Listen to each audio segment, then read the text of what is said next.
In a world that never stops spinning, in an age where noise has become the new silence, in a time when anxiety is worn like perfume, prayer is no longer optional. It is essential. Prayer is not just a spiritual act, it's a lifetime lifeline. Many think prayer is just talking to God, but the Bible paints a more serious picture. In the Gospel of Luke 18 verses 1, Jesus tells a parable to show them that they should always pray and not give up. Imagine this: a defenseless widow, brushed off and ignored, keeps knocking again and again on the door of a powerful judge. This judge? Cold, corrupt, doesn't fear God, doesn't care about people. But the widow won't stop. Day after day, she demands justice. At first, he refuses, but eventually, he gives in. Not because he's had a change of heart, but because he's tired of her relentless persistence. Let me give her justice, he thinks, or she'll wear me out with her constant coming. Now here's the twist. Jesus uses this unlikely story to ignite our faith. If an unjust judge can respond to relentless pursuit, how much more will a loving and just God respond to his children who cry out day and night? The lesson? Never stop praying. Never give up. Even when heaven feels silent, your consistency moves the heart of God. Jesus is encouraging us today to pray always and never give up. In today's fast-paced life, we face mental fatigue, spiritual apathy, emotional burnout. Without prayer, we're like a phone with a fancy case, but no battery.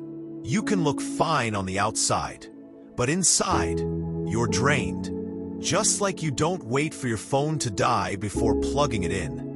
Don't wait for your life to crash before you pray. In the book of 1 Thessalonians 5 verses 17, the Bible tells us, pray without ceasing. In Philippians 4 verses 6, we are instructed that, do not be anxious about anything, but in everything by prayer and supplication with thanksgiving let your requests be made known to God. Point 2. Prayer is God's strategy to involve you in His will.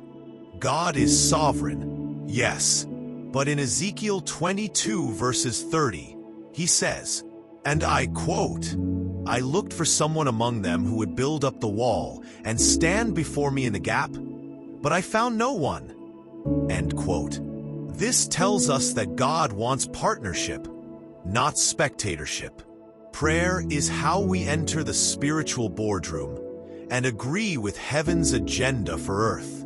Today, we complain about bad leadership, broken families, moral decay. But how many of us are standing in the gap? Your complaint has no power without prayer backing it.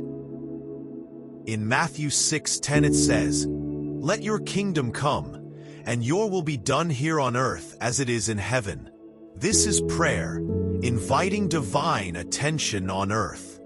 And in Job 22 verses 27 to 28 it tells us that you will pray to him, and he will hear you. You will also decree a thing, and it will be established for you. Change doesn't start on social media. It starts on your knees.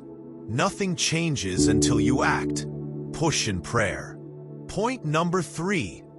Emulating Christ just to be Christ-like. Jesus himself prayed constantly. Mark 1 verse 35 tells us Jesus, the Son of God, woke up very early while it was still dark to pray. If Jesus, the all-powerful Son of living God, needed prayer, what makes us mere mortals think we can survive without it?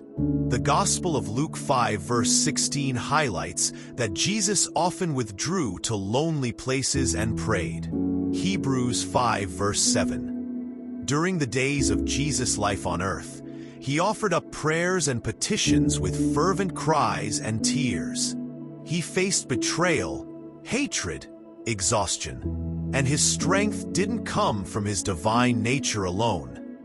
It came from his prayer life. Today, we face distractions, temptations, pressure. You don't overcome lust, fear, or depression by sheer willpower. You overcome by anchoring yourself in the presence of God. Let us pause and reflect on those points and make a prayer. Heavenly Father, we come before you in awe of who you are, mighty, holy, loving, and ever-present. Thank you for the gift of prayer. Thank you for access, through the blood of Jesus, to approach the throne of grace with boldness. Lord, I lift up every viewer, every listener, every heart tuned to this message. I declare right now, every distraction that hinders their prayer life is broken in Jesus' name. We come against every trap, every subtle scheme of the enemy that causes dryness, distance, and delay in the place of prayer. Liberate them from those shackles and set them free and on fire for you. Father, for every soul weighed down by the burdens of life, be it anxiety, fear, shame, or exhaustion, release your peace. Fill their heads and remind them that you are near. Lord, I ask for grace to seek you early, grace to call on you daily, grace to build altars of prayer in every home, every heart, every moment. Let prayer become more than just a routine. Let it become a lifestyle of communion and worship. Let them pray from a place of hunger, not obligation. From revelation, not repetition. Let prayer become their joy, not a job.t obligation. And now, Lord, I decree open heavens over their lives. Let answers break forth swiftly when they pray. Let decrees made in faith become realities on earth. I declare over them the staying power at the place of prayer, no more weak knees, no more shallow altars. Empower them to tarry, to listen, to discern, and to rise with divine authority. Father, direct their steps in this journey of faith. Open their eyes to see the glory of the Father. Let them behold you, be transformed by you, and reflect your presence in everything they do. I release fire on their prayer life. Let coldness turn to fervency. Let weariness turn to worship. Let silence be replaced with divine intimacy. In the name of Jesus, I declare them prayer warriors. I declare them watchmen. I declare them intercessors. I declare them God seekers. I declare them glory carriers. And it is so, and there is nothing the devil can do about it. In Jesus' mighty name we pray and believe. Amen.